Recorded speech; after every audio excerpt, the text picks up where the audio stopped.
Pessoal, boa noite. Boa noite a todos, a todas que estão aí em casa, nos ouvindo mais uma vez nessa noite de sexta-feira, abordando assuntos referentes ao Evangelho, assuntos esses que dizem muito respeito à nossa vida, aquilo que nós estamos passando, a nossa existência atual, a nossa existência passada, a nossa existência futura. Hoje, nós, de início, iremos falar alguma coisa a respeito do capítulo de número 5 do Evangelho segundo o Espiritismo, Bem-aventurados os aflitos. Iremos ler alguns trechos constantes aí nos Evangelhos, de Mateus e Lucas, a fim de que possamos abordar o assunto que sempre foi de muita importância, mas que nos tempos atuais tem se revestido de uma importância ainda muito maior, que é o suicídio. Pois bem, capítulo 5 do Evangelho segundo o Espiritismo, Bem-aventurados os aflitos, aliás, o maior capítulo desse livro.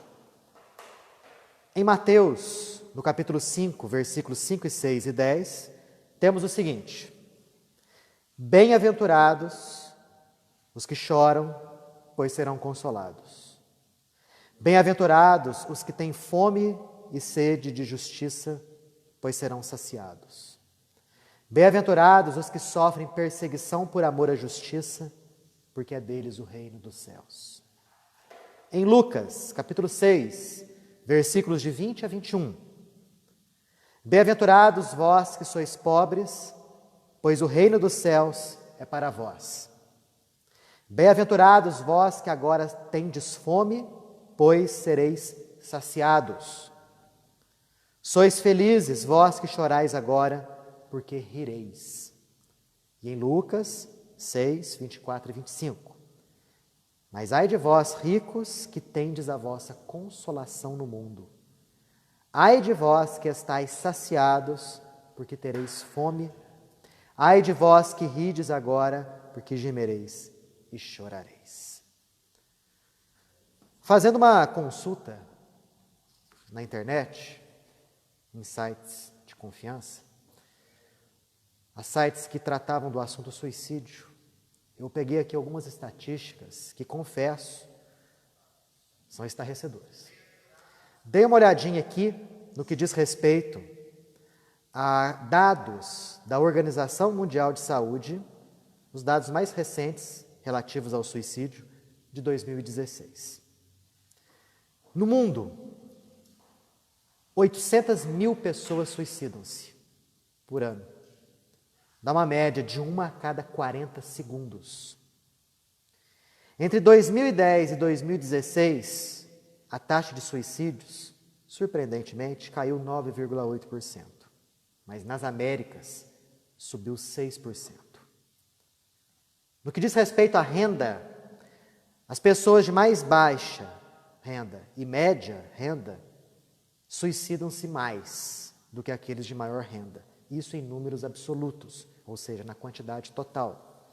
Enquanto que aqueles que têm maior renda, existe maior taxa de suicídios, sendo de 11,5 a cada 100 mil habitantes. O país onde existe maior número de suicídios, maior taxa, é a Guiana, que é aquele país que fica ao norte do Brasil, pertinho ali da Venezuela, cerca de 30,2 a cada 100 mil habitantes. No que diz respeito à idade, mais da metade dos indivíduos que se suicidam tem uma idade inferior a 45 anos. E entre 15 e 24 anos é a segunda principal causa de morte. Perde somente para os acidentes de trânsito. No que diz respeito ao sexo, as mulheres são mais propensas a tentar o suicídio. Já os homens são aqueles que concretizam mais o ato. Tanto que, por isso, os homens se suicidam mais do que as mulheres. Isso é um padrão em quase todo o mundo, com raríssimas exceções. A China é uma delas. Lá na China, a taxa de homens e mulheres que se suicidam é mais ou menos semelhante.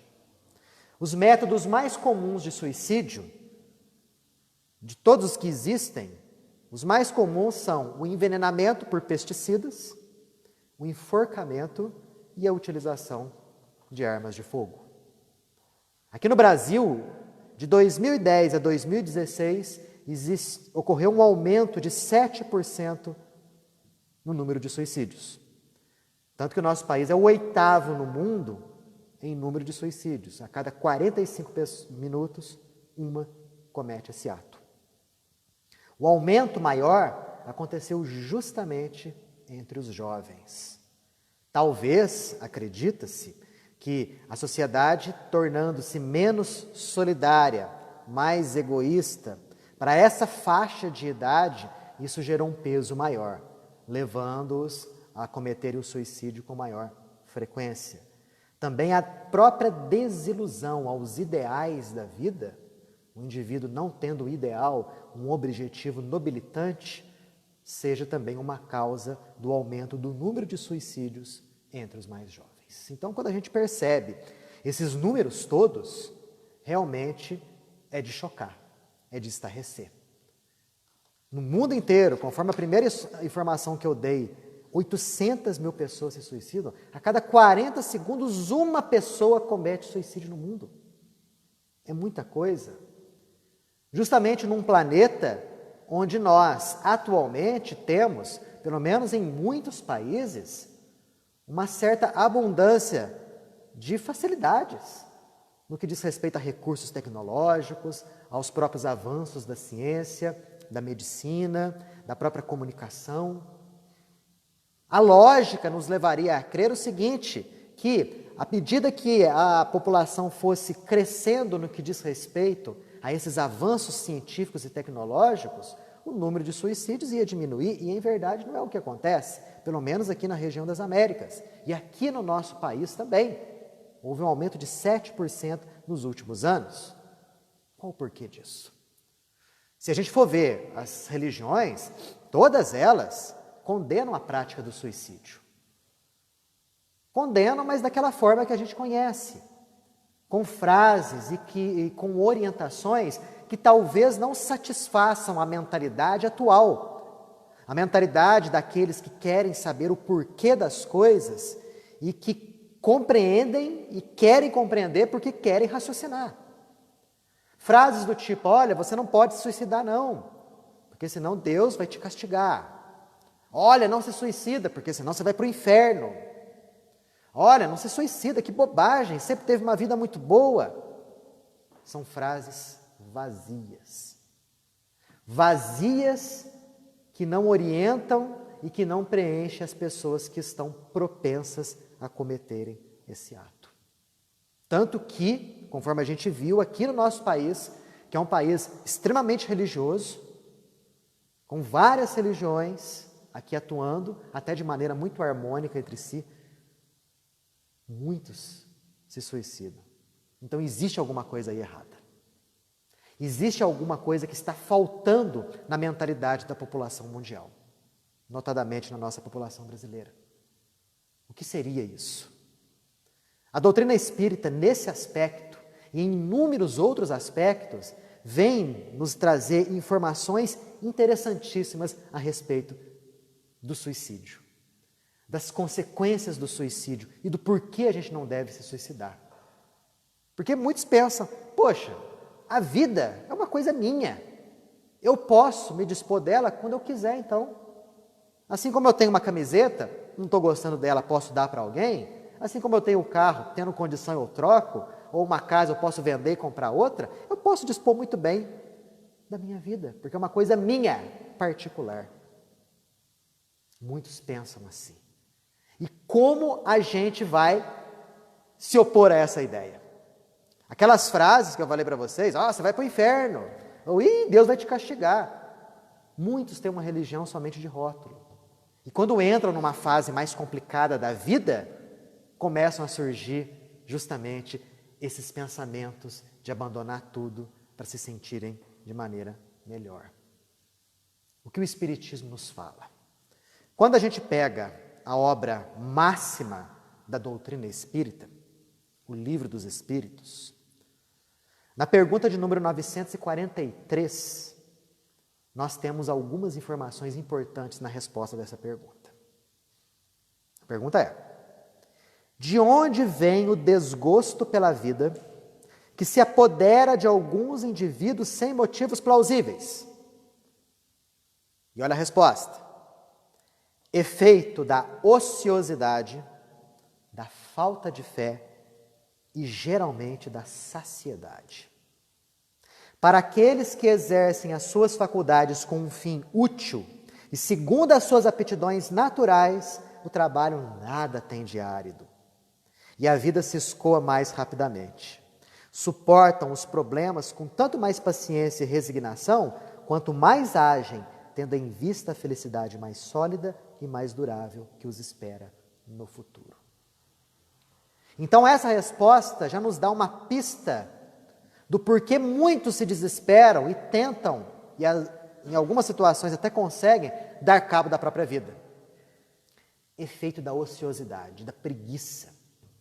E realmente, um indivíduo ocioso, preguiçoso, que não utiliza as suas forças para fazer nada de útil, com o tempo, a vida dessa pessoa fica um tédio. A vida perde o gosto. A vida perde o colorido, perde o sabor. A falta de fé. Quantos indivíduos passam por momentos difíceis, de tribulações, com perdas, sejam financeiras, sejam afetivas, sejam perdas através da morte ou a da saúde, e de repente se desesperam e tentam dar cabo da própria vida. Efeito da falta de fé. E da satisfação plena das suas vontades. Que coisa interessante, né? Talvez isso explique o porquê de muitos indivíduos que nós conhecemos aí, pessoas famosas, bonitas fisicamente falando, ricas, invejadas, aquelas pessoas que têm uma vida plena e abundante no que diz respeito à matéria, são famosas, conhecidas, de repente se enveredam pelo lado das drogas e muitos tentam e até conseguem o suicídio. Por quê? Tinham de tudo na vida, a beleza física, o dinheiro, o glamour, o sucesso. No entanto, aqui no Livro dos Espíritos, os mentores da codificação nos orientaram. Satisfação plena das suas vontades. E isso acontece quando os indivíduos têm objetivos simplesmente materiais na vida. Só que nós não somos matéria, nós somos espírito. E quando nós abordamos somente o aspecto material da vida, e quando nós conquistamos tudo aquilo que deveríamos e conseguimos conquistar, mas nós deixamos de lado o aspecto espiritual, automaticamente vem uma insatisfação, vem um tédio, vem um desgosto em viver. Porque nós não somos matéria, nós somos espírito. A doutrina espírita vem, portanto, nos dar informações fantásticas que vão evitar com que nós nos enveredemos por esse caminho do suicídio e mais, a fim de que nós ajudemos aqueles que estão com esse tipo de ideia e até mesmo aqueles que já se suicidaram. E como que a doutrina faz isso? Inventando uma nova filosofia? Criando algo do nada? Não, gente, de modo algum. O depoimento daqueles indivíduos que se suicidaram, que já estão na realidade espiritual, depoimentos esses, chocantes, fortes, nos orientam muito bem sobre o que devemos fazer quando as situações ficarem difíceis e complicadas na nossa existência. Daqui a pouquinho, inclusive, nós vamos abordar alguns exemplos de indivíduos que se suicidaram e que, através da mediunidade, nos deram depoimentos muitíssimo úteis para a nossa vida. E o negócio não para por aí, porque a doutrina espírita também nos diz quem nós somos, qual foi o nosso passado e por que nós estamos fazendo aqui, qual é o nosso futuro. Por exemplo, como combater a preguiça? Como combater a ociosidade? O Espiritismo nos explica que estamos aqui a fim de fazer com que aquele nosso potencial de virtudes possa surgir, crescer, se aprimorar, para que aquilo que está no campo só da potência vire atitude, vire ato. Caso contrário, a preguiça simplesmente faz com que o indivíduo fique estacionado. E quando ele fica estacionado, ele não progride. Não progredindo, ele não está de acordo com as leis divinas. E automaticamente vem um desgosto da vida. A própria questão da falta de fé. Se eu estou passando por momentos de dificuldade, se eu passo por momentos de perdas, seja uma perda afetiva, algum indivíduo da minha família que morreu, seja financeira, seja da saúde, o Espiritismo nos explica que tudo isso que nos acontece agora tem uma razão de ser. Que o que acontece no hoje é uma consequência de atos desenhados no passado, seja esse passado nessa mesma existência ou num passado antigo, numa outra vida, numa outra existência. E que aquilo que nós estamos passando agora são consequências de atos cometidos nesse passado. Então não há, de modo algum, aquela ideia de que Deus se esqueceu de nós. Não existe aquela ideia de que Deus nos privilegiou de alguma forma. De modo algum, Deus não privilegia e Deus também não se esquece de nós. Simplesmente nós estamos construindo o nosso presente com as atitudes de agora, e nessas atitudes de agora, o nosso futuro vai se desenhar mais para frente. Então a falta de fé, ela encontra uma maneira de se explicar com base na não aceitação dos princípios da vida, do não conhecimento dos princípios da nossa existência. A própria satisfação plena das vontades materiais. Como que a gente combate isso? A doutrina nos explica de que nós somos seres espirituais e não seres materiais. Podemos investir em bens materiais? Podemos, não teria problema nenhum. Tanto que o próprio progresso da crosta e da sociedade terrestre se dá quando nós buscamos melhorar as nossas condições de vida. Aqui, condições materiais. Se não fosse isso, não haveria progresso. Estaríamos ainda na fase das cavernas. Vamos verificar bem isso. Que nós não estamos aqui com esse objetivo de somente investir na matéria, mas principalmente investir no espírito. Se tivermos a beleza física, se tivermos os bens materiais, se tivermos o glamour, mas também investirmos na espiritualidade, podemos ter certeza que a vida vai se deslizar com suavidade. Caso contrário, realmente fica muito difícil. Aí estaremos abordando só a parte material, e só a parte material realmente, de modo algum, não preenche. Dá o desgosto, dá a insatisfação e leva, em muitos casos, o indivíduo a se enveredar pelo lado das drogas e, às vezes, até do suicídio. A questão do suicídio, ela pode ser explicada e deparada de duas formas aqui. Dentro da doutrina espírita, aqui a gente vê a questão do suicídio direto e do suicídio indireto. Então existem duas formas de suicídio, sim, duas formas. Existem aqueles que, empregando a sua vontade, tiram a sua própria vida material. Seja se jogando de um alto de uma montanha, de um prédio, embaixo das rodas de um caminhão, com enforcamento, tomando pesticidas, enfim. Eles planejaram essa atitude. É o suicídio direto. Há o suicídio indireto, que é aquele suicídio que acontece quando o indivíduo, ele tem as suas condutas e a utilização de algumas substâncias que abreviam a própria existência física.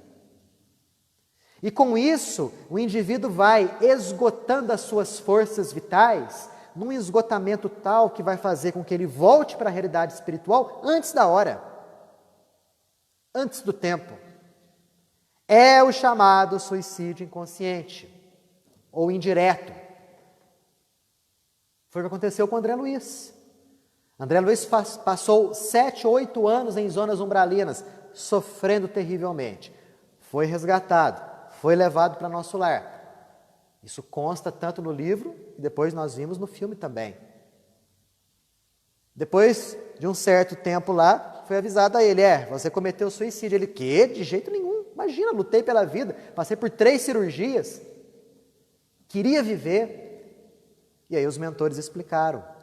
Foi justamente por conta dos excessos empreendidos que houve o fato dele ter voltado antes da hora.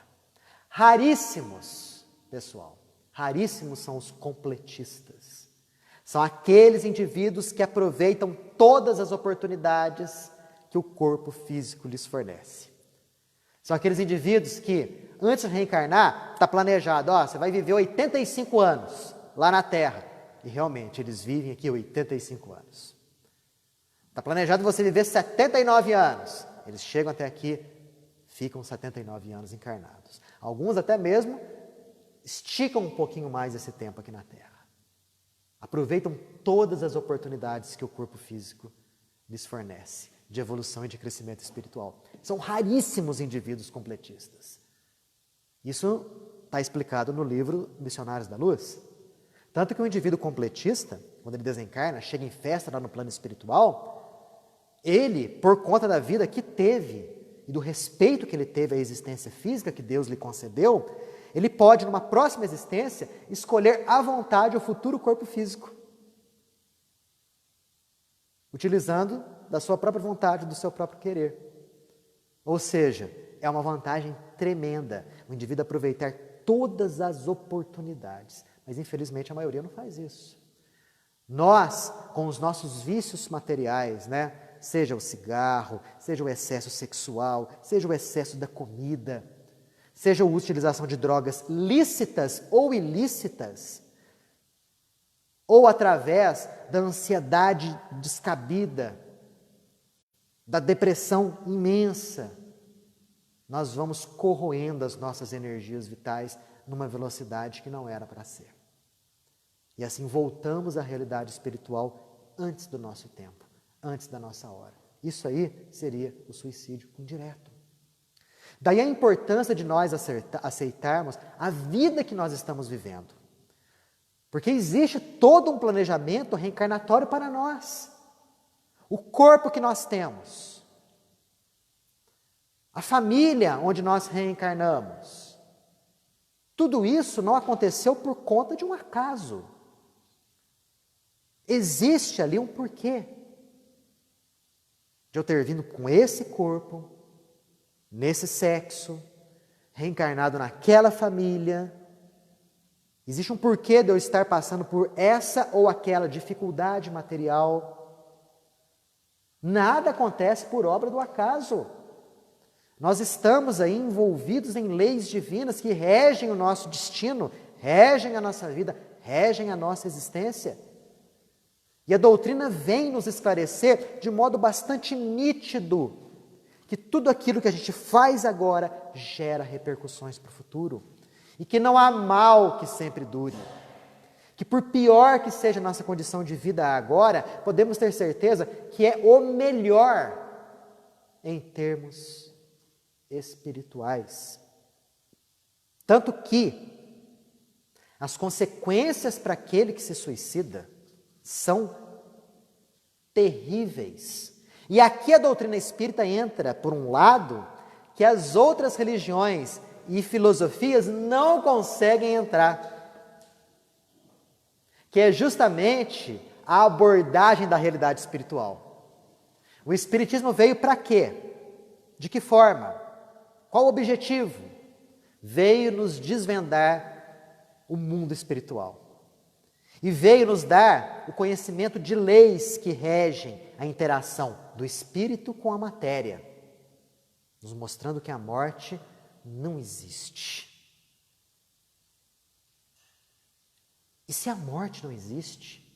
Se eu vou continuar vivo após o desencarne, por isso que eu não posso tentar o suicídio. E não devo. Porque o sofrimento meu do lado de lá será terrível. Daniel, existe uma padronização de sofrimentos? O suicida, todos eles que se suicidam, passam pelas mesmas coisas, sofrem as mesmas coisas, ficam ao mesmo tempo sofrendo. Não existe padronização, porque o que existe é uma rigorosa justiça distributiva. Kardec nos coloca aqui, expiação proporcional à gravidade dos erros, segundo as circunstâncias. Quer dizer, de acordo com a gravidade do erro, expiações proporcionais. Então, se eu pegar 2 suicidas, não significa que os 2 vão sofrer rigorosamente a mesma coisa.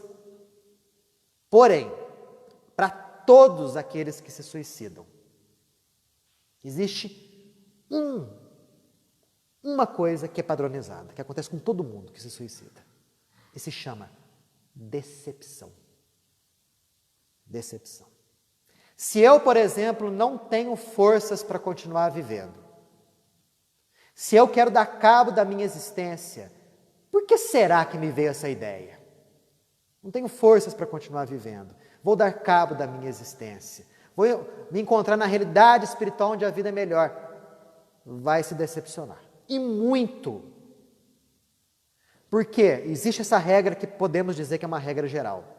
O suicida, ele não consegue aquilo que o motivou a se suicidar. Por exemplo, estou cheio de problemas, não estou aguentando a minha vida, quero dar cabo da minha existência. Aí você se suicida. O que acontece do lado de lá? Aquela problemática toda que te levou a suicidar permanece ainda dentro de você. Porque os desafios que a vida te propôs, você negou enfrentar. E chegando do lado de lá, você ainda vai ter o agravante de se ver envolto em dores e em problemas que vão centuplicar o teu sofrimento. Então você vai se decepcionar. Se você não tem forças para continuar a viver, veja bem, talvez em primeiro lugar, quais são os seus reais objetivos nessa vida. E mentalize bem, pense bem, por que você está aqui? Qual o objetivo da sua existência aqui? O que você deseja da vida? Talvez aí esteja a chave para que você possa dar uma reviravolta na sua existência. Então isso daí é uma coisa geral para todos os suicidas, decepção. Aquele que se suicida objetivando encontrar um ser amado, não vai conseguir. Talvez por vidas e mais vidas. Aquele que é ateu e que se suicida pensando, eu vou suicidar para me mergulhar no grande nada. Coitado dele. A grande decepção dele é se suicidar e de repente se ver vivo. Somadas as dores e as dificuldades do suicídio. Realmente, é um gesto de loucura que gera grandes consequências espirituais. E a doutrina vai mais além. É sempre bom a gente reforçar aqui que tudo isso não veio da cabeça de Kardec. Todas essas informações foram os próprios desencarnados que passaram para a gente. Então foram as pessoas que se suicidaram que deram essas informações. Olha um ângulo interessante dessa questão aí, que vai explicar muito o sofrimento que o suicida passa. No livro Céu e Inferno, que é dividido em 2 partes, na segunda parte desse livro, logo no primeiro capítulo, existe o título assim, A Passagem. É o primeiro capítulo da segunda parte do livro, O Céu e o Inferno. Que, aliás, a meu ver, né, dos 5 da obra de Kardec, é o que eu tenho mais afinidade. Interessantíssimo esse livro, fantástico. Eu acho que ali Kardec atingiu o auge ali da razão. Pessoal, ali, nesse capítulo que fala da passagem, Kardec explica o processo desencarnatório. Ele nos fala o seguinte, Coisa que nós espíritas sabemos, que nós somos espíritos, que é uma chama, que é uma centelha, que é uma luz, que é a fonte da inteligência, que é a fonte dos sentimentos, que é a fonte da memória, mas que esse espírito precisa de um corpo para poder atuar na matéria, que é o corpo espiritual. Esse corpo espiritual, aliás, o espírito tem com ele antes, durante e depois do seu desencarne. Enquanto ele está na realidade espiritual, ele tem o seu corpo perispiritual. Quando ele está encarnado, ele tem seu corpo perispiritual. E esse corpo perispiritual, ele vai, durante o momento em que nós estamos encarnados, o tempo em que estamos encarnados, ele se entranha e se enraiza no nosso corpo físico.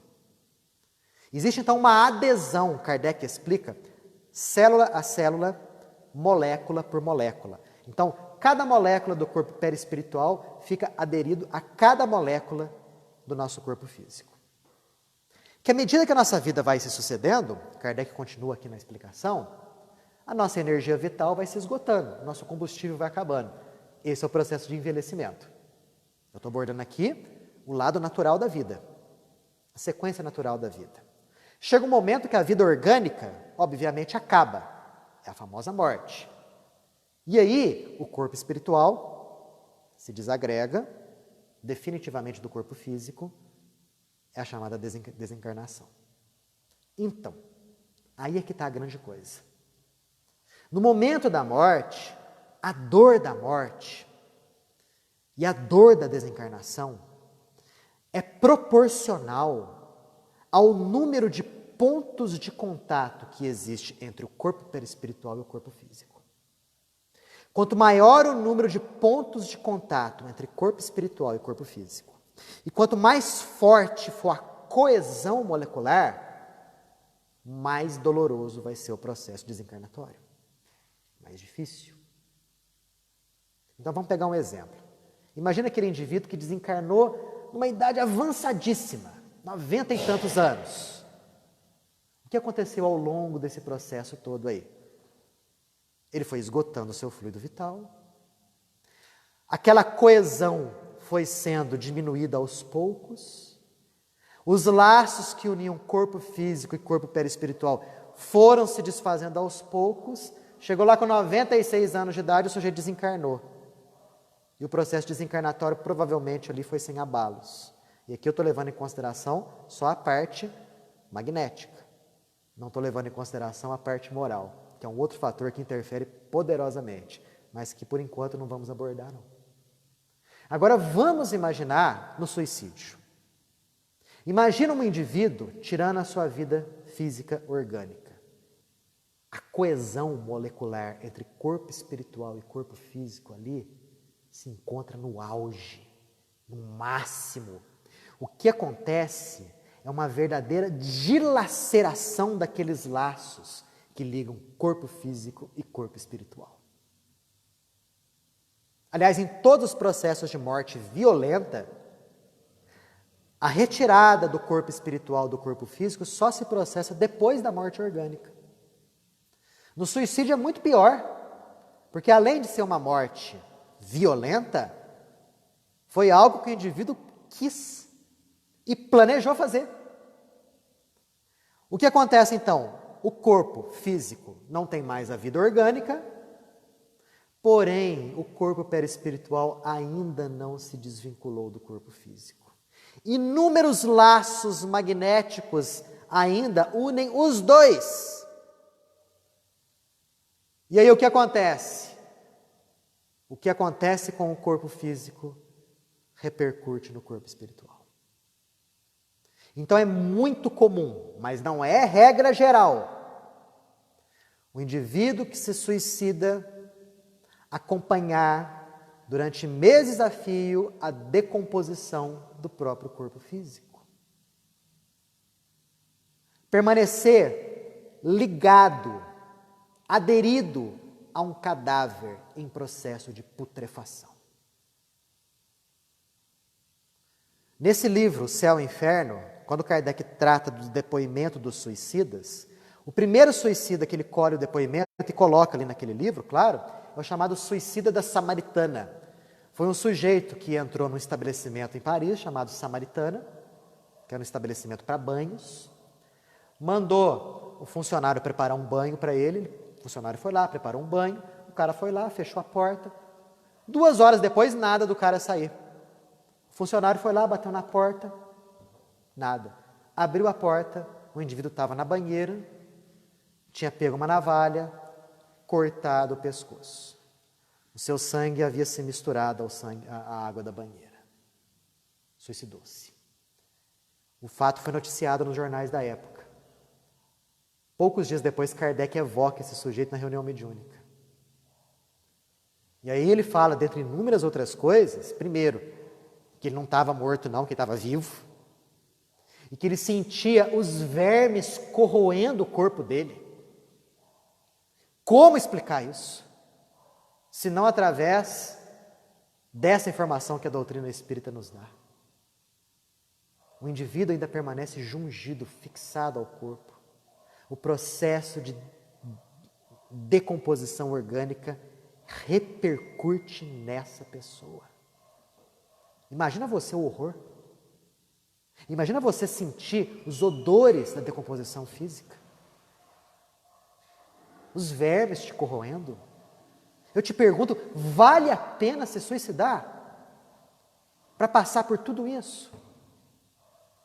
Quantos casos a gente não vê de pessoas que tiram a vida porque largou do namorado, da namorada, se separou do marido, da esposa? Vale a pena? De repente você tirar a sua própria vida e permanecer vinculado ao corpo para sofrer tudo isso? Pensem.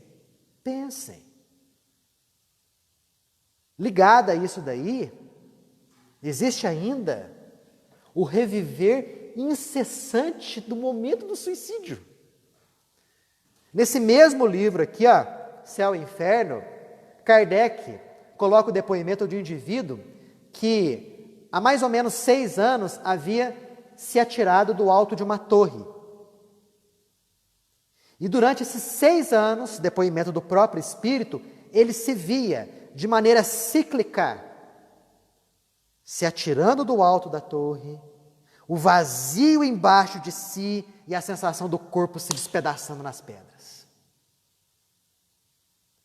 Depois disso acontecer, ele se via novamente no alto da torre, se jogando naquele abismo e o corpo se despedaçando nas pedras.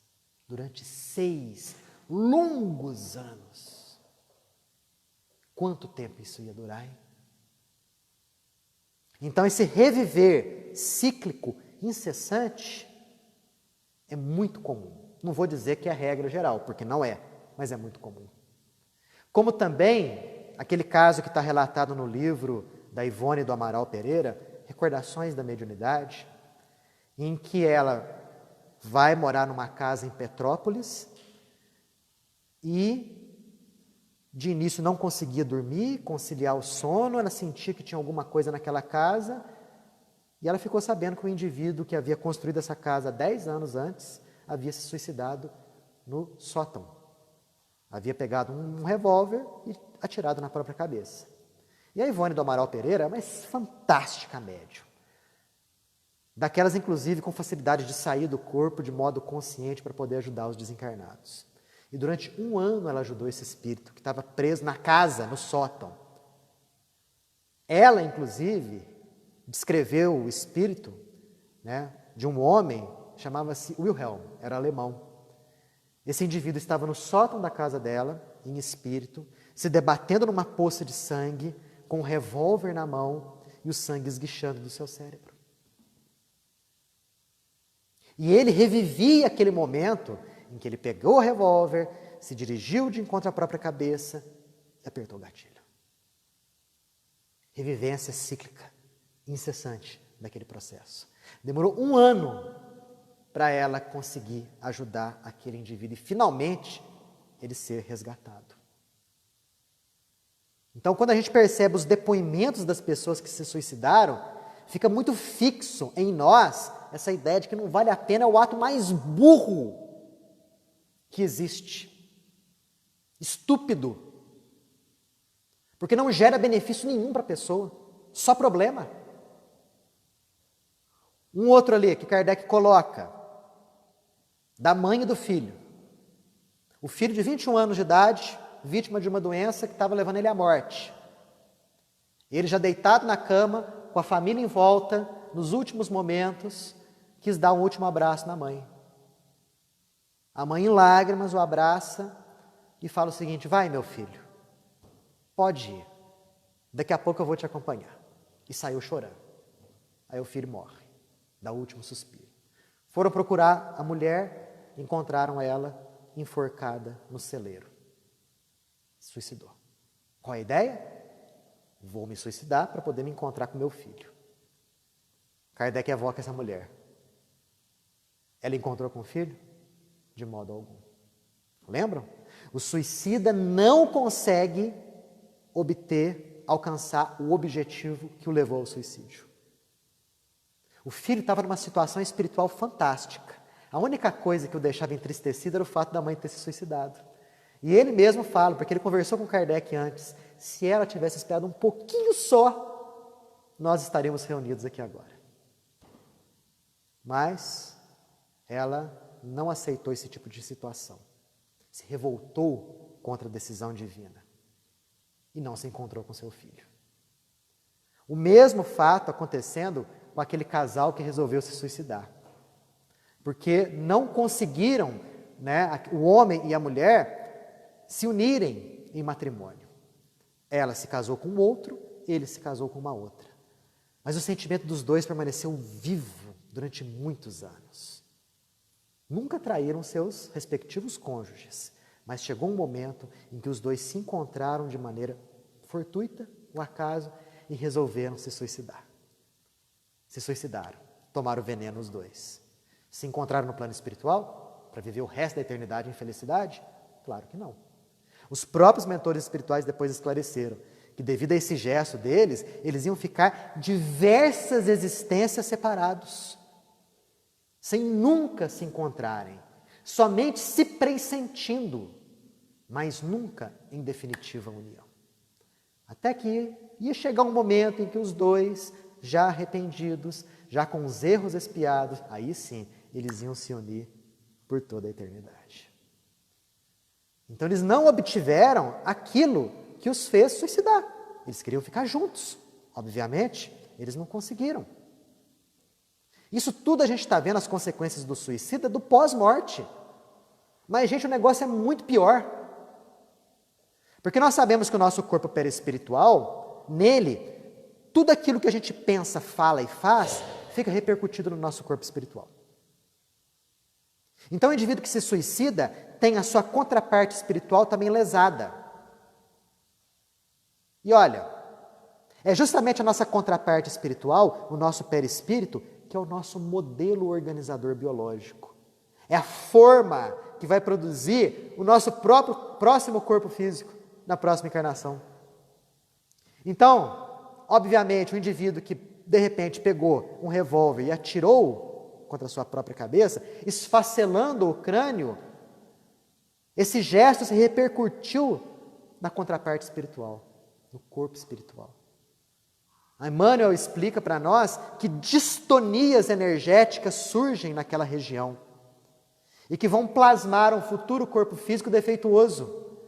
E é o que justifica muitos reencarnarem com problemas seríssimos na parte neurológica, com autismo em grau elevado, com síndrome de Down, com paralisias cerebrais terríveis. Se nós fôssemos averiguar o passado espiritual dessas pessoas, muitas delas, óbvio, não todas, mas muitas delas têm um passado de suicídio. Aquele que se enforcou ou aquele que resolveu se suicidar por afogamento, numa próxima vida vem com problemas na parte pulmonar, problemas respiratórios terríveis. É aquela pessoa que tem aquela asma medonha, aquela bronquite alérgica terrível. É aquele indivíduo que apresenta problemas pulmonares sérios desde o momento em que nasceu, durante toda a vida, que não consegue dar 10 passos e já começa a ficar arfante. Aquele que atirou no seu próprio coração, vem com problemas cardíacos a vida toda. Às vezes, neném já tem que passar por cirurgia cardíaca para corrigir alguma válvula. Ou tem que passar com o uso de medicamentos para o resto da sua existência. Aquele que ingeriu formicidas, venenos, vão ter processos cancerígenos, degenerativos, terríveis na sua contraparte gástrica. Ou seja, vale a pena? O tempo, obviamente, varia de sofrimento na contraparte espiritual. Varia de espírito para espírito, porque Deus tem uma justiça distributiva. Nos dá a cada um segundo as nossas obras. Então existe o quê? Os agravantes e existem os atenuantes. Por enquanto eu estou falando somente do suicida, mas podemos abordar também as consequências do gesto suicida para os familiares que ficaram. Imagina o caso do indivíduo que tira a sua própria vida e ele deixa aqui esposa e filhos. E ela sem condição de se sustentar e entra, por exemplo, para a prostituição. Quem é o principal culpado por isso? Quem se suicidou. Se de repente os filhos, por conta desse gesto do pai, eles se desagregam emocionalmente, enveredam pelo lado das drogas, pelo lado do crime. Eles têm a sua cota de responsabilidade? Tem. Ninguém é obrigado a fazer isso. Mas a responsabilidade maior é de quem se suicidou. Então não é só a consequência para quem fez o gesto, mas para os familiares, para os amigos, para todos aqueles que estão ao redor dessa pessoa. Com base nisso, é interessante que nós, usando esse tipo de conhecimento, saibamos aplicá-lo em nós. Porque vai chegar, se já não chegou o momento, talvez chegue o momento de você passar por uma situação complicada na tua vida. De um desafio um pouco maior. E se nós não tivermos a base espiritual fortalecida o suficiente para enfrentarmos esses desafios, talvez uma ideiazinha de suicídio comece a brotar na sua cabeça e ganhar volume, ganhar forma. Não podemos deixar isso acontecer conosco.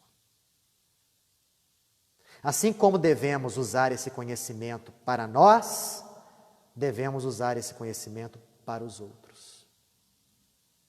Se chegar alguém que é do seu conhecimento, e esse alguém te falar que está com ideias de suicídio, converse. Ouça essa pessoa. E nada de ficar culpando ela ou julgando ela com frases de efeito. Não dá certo. Jogue conhecimento espírita na cabeça dessa pessoa. Ah, mas ela não é espírita. Não interessa. Faz a tua parte. Joga a ideia. Converse com os familiares daquela pessoa. Oriente o indivíduo a frequentar o centro, a tomar o passe, a assistir às reuniões, a se envolver com boas leituras, a ter um tratamento médico também, psicológico. Agora, se é do seu conhecimento o indivíduo que se suicidou, o que você pode fazer por ele? Os espíritos da codificação são unânimes. A prece tem uma força poderosíssima de alívio para essas pessoas. Diminui o tempo de perturbação espiritual e ajuda a dissolver os laços que estão ali unindo espírito e corpo físico. Fora as evocações. Quem é uma reunião mediúnica devidamente preparada, com médiuns equilibrados, e um bom doutrinador com bom conhecimento, a evocação facilita muito o indivíduo a despertar para a parte espiritual e a desenvolver um arrependimento do gesto que foi cometido. Com isso, nós vamos, obviamente, abordando o processo de suicídio de uma maneira bastante clara, nítida e racional. Sabemos que existem os suicídios impelidos pela obsessão? Claro que existem. Isso é óbvio. Porém, o obsessor somente encontra guarida numa mente que permite tal coisa. Se existem obsessores te induzindo ao processo de suicídio, é porque a semente está dentro de você. Você tem que se sondar para ver o que existe de errado, para poder trabalhar nesse aspecto da tua vida, a fim de que cresça feliz, forte, porque outro não é o objetivo da existência nossa, senão o nosso crescimento rumo até Deus. Porque a vida é assim que deve ser encarada. Por mais que você viva aqui na Terra, por maiores que sejam as décadas de existência aqui, isso é um nada perante a eternidade. Encare a vida como sendo uma escola, como sendo um hospital, como sendo uma prisão. Na verdade, ela é tudo isso. Porém, ela deve ser bem vivida, ela deve ser bem encarada, e nós devemos utilizar a nossa vida material aqui com o objetivo de despertarmos os nossos maiores bens, que são os bens espirituais. Que Deus abençoe a todos nós, tenhamos luz e paz, que assim seja.